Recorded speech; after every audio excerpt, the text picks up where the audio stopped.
Hey guys welcome to the vlog.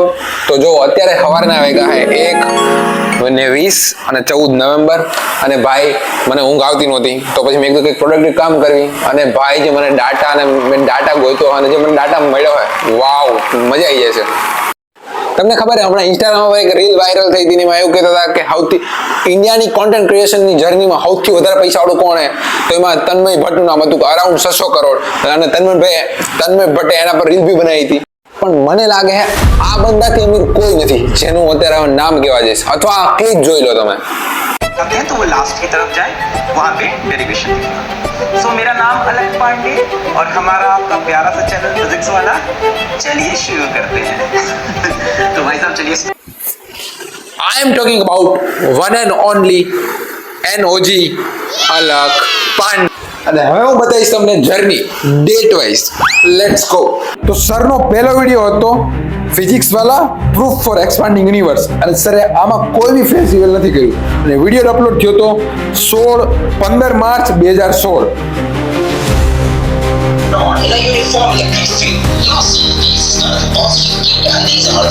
અને આ તો સરનો પહેલો ફેસ્ટિવલિંગ વિડિયો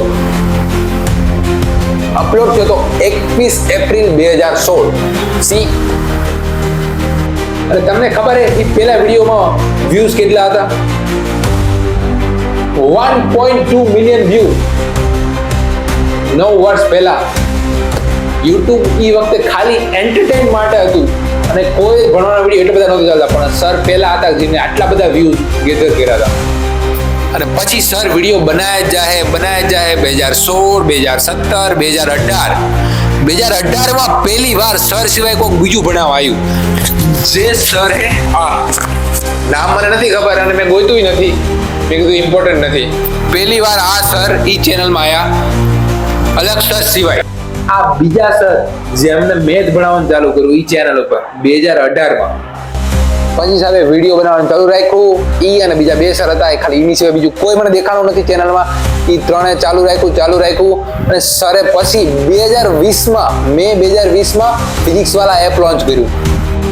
અને તમે જોઈ શકો છો 28 મે 2020 એ એપ ટ્રેન્ડિંગ પ્લે સ્ટોર ઉપર ટ્રેન્ડિંગ 1 માં હતું ભાઈ.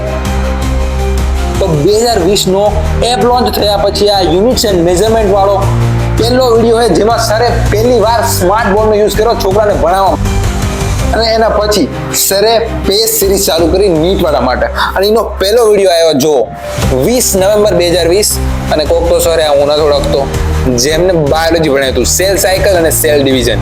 આ બધું હજુ સ્ટાર્ટર હતું બકા મેઇન કોર્સ હવે આવે હાલો દેખાડો. આ જો હાલ ચેનલ પર સબસ્ક્રાઇબર હે 13.9 મિલિયન અને 1.6k વિડિયોઝ. અને આ તો હજુ એક ચેનલ હતી મેઇન ચેનલ. હવે બીજી ચેનલ દેખાડું તમને.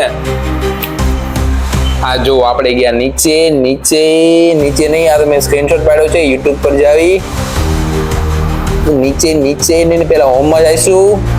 હોમમાં જઈને આ અવર અધર ચેનલમાં જઈશું. આ જોવો તમે સાહેબની ચેનલ જોવો અને એ જેવા તેવા નહીં વ્યૂ સરની ચેનલના નામ લો કોમ્પિટિશન વાળા જી ચેલેન્જ બાય PW NCERT વાળા ડિફેન્સ વાળા અને જેવા તેવા સબસ્ક્રાઇબર નહીં બધામાં મિલિયન હે 4.37 મિલિયન 2.44 મિલિયન 1.38 મિલિયન 1.98 1.41 1.08 ભૂકા ભાઈ ભૂકા. અને હું નવરો હતો એટલે મેં ચેનલ ગણી હે. તમને ખબર છે ચેનલ કેટલી હે? 77 ચેનલ હે 77 સાહેબની. અને હવે આવી મેન વાત સરનો આવે IPO ફિઝિક્સ વાળા પ્રાઇવેટ લિમિટેડ અને સરના IPO ની સાઈઝ ખબર છે કેટલી છે? 3480 કરોડ IPO ની સાઈઝ છે અને પોસ્ટ IPO એ કંપનીની વેલ્યુએશન થઈ જશે 31,500 કરોડ. હવે થોડીક જ વારમાં હું તમને ગણાવીશ કે સરનો સ્ટેક કેટલા છે કંપનીમાં. રોકડી તમે સાંભળો. સરે 2016 માં YouTube ચેનલ ચાલુ કરી હતી એક બોર્ડ આરે અને ફોન આપણે જોયો હતો વિડીયોમાં કે સરનો ફોન કેવો હતો કઈ રીતે એમને મેનેજ કર્યું હતું અને અત્યારે જોવા ભૂકા કાઢને કે ભૂકા માર્કેટમાં હોય તો કંઈક કહે બધા આપણે કંઈક કરો હે MBBS થી કાંઈ નહીં થાય ભાઈ. IPO લોન્ચ થયા પહેલા સરના સ્ટેક હતા અરાઉન્ડ 40.1%.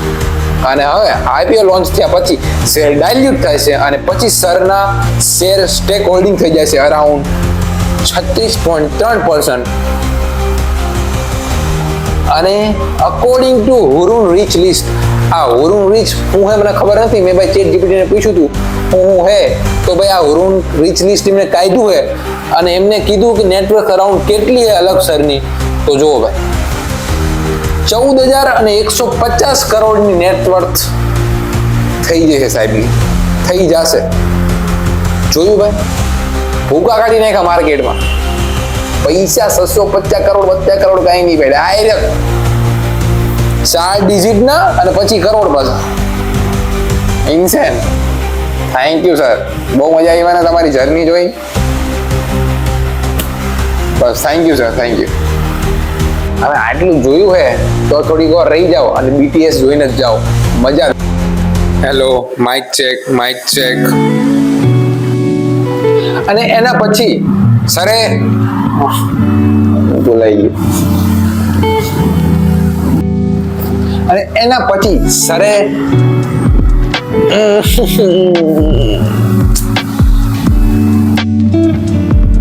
તો પોસ્ટ આઈપીઓ પછી સરના સ્ટેક થઈ જશે. એ પહેલા હતા પ્રી આઈપીઓ માં હતા, પ્રી આઈપીઓ પોસ્ટ આઈપીઓ. તો પ્રી આઈપીઓ પહેલા, પ્રી આઈપીઓ પહેલા નહીં, આઈપીઓ લોન્ચ થયા પહેલા એને પ્રી કહેવાય, એટલે મને તો ખબર જ છે.